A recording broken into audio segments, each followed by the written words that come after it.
Actually, Poland gets involved. for the tankers in the chat, I do have a couple questions. From what I understand about shaped charges, right, is it's not an actual explosive. It's a jet of liquefied metal that is so hot that it cuts through the armor of an armored vehicle.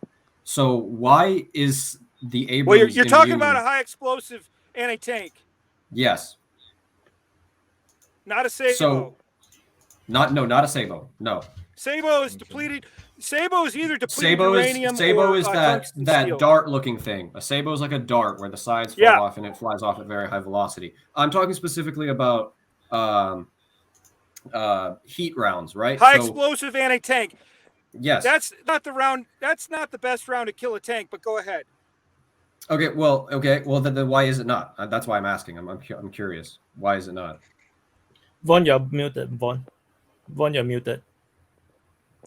The heat round, that's more effective against like BMPs and lighter vehicles, just because it's able to penetrate that armor better and do more damage as far as igniting the ammunition.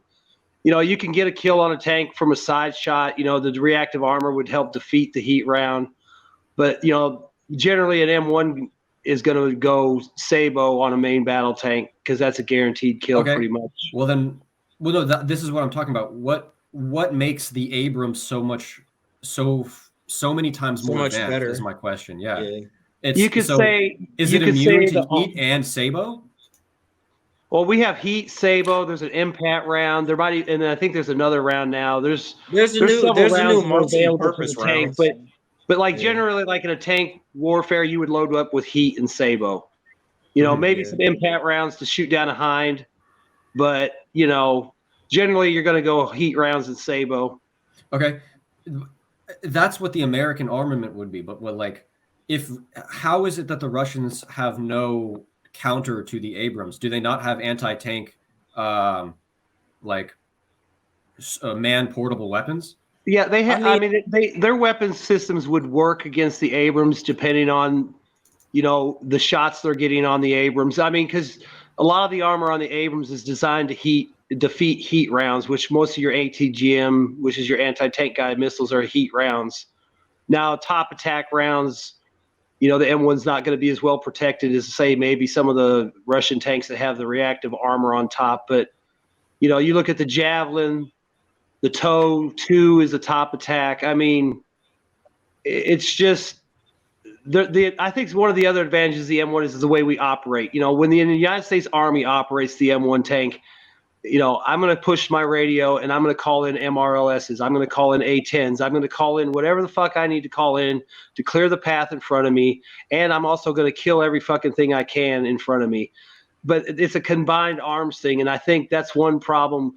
Those M1s would be great for Ukraine, but Ukraine is not going to be able to provide the kind of combined arms support that would make that platform operate peak efficiency. That sounds exactly like what I was thinking. So that's the problem. They're not going to have wild card there, actually.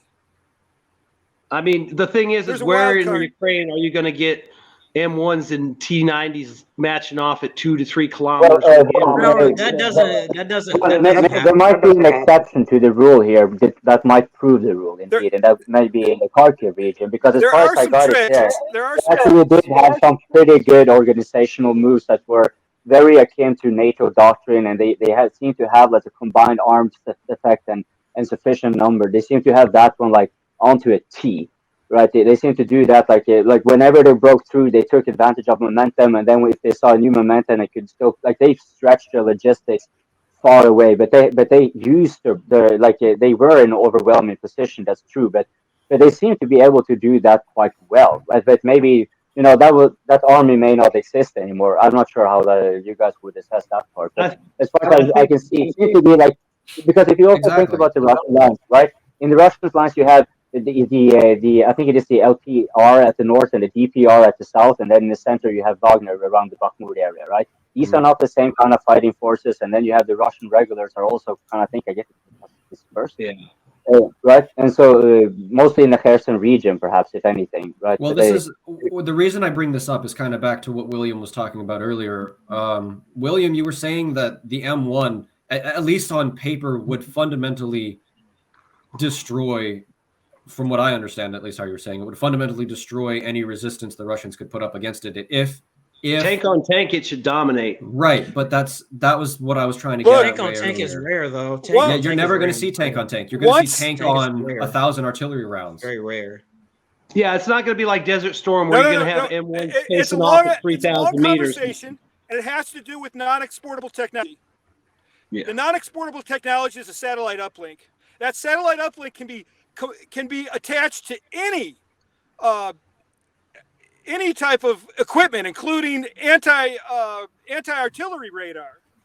You can actually program these things. If Abrams shows up, and I've said this to pro-Russian and pro-Ukrainian, if Abrams shows up on the battlefield, they're there to win. And the Polish, with the capabilities that they're being equipped with, are either going to be one of two things. They're either there to act as a negotiation tool to get the Russians to go to the negotiation table, because Russia knows everything that I know, and I know that Poland would actually, people are going to take exception to this, would defeat Russia with the army that they are preparing and have about half prepared. This is interesting. It's a wild card. I didn't see this coming, but Poland's. Hopefully, it's just a threat to get the Russians to go to the negotiation table, and we can end this carnage.